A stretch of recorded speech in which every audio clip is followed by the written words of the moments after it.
যদি থাকে নসিবে আপনি আপনি আসিবে। ঘুরতে ঘুরতে চলে আসলাম দয়ার পারে।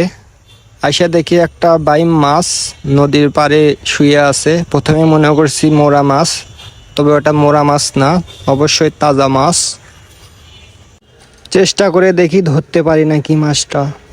নিজের মধ্যে একটা কনফিডেন্স নিয়ে আসলাম, মাছটা আমি ধরবই। ধরে ফেলাছি, ধরে ফেলাছি, ধরে ফেলাছি, ধরে ফেলাছি। এই দাঁড়া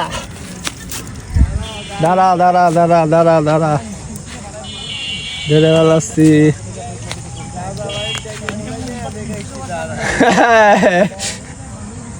অরিজিনাল টাইম ধরে ফেলা দিচ্ছি। তো অবশেষে বাইম মাছটা ধরে ফেলা দিলাম। এখন এটা বাসায় নিয়ে যে রান্না করে খাবো, খুব মজা করে খাবো, এটাই বাস্তব।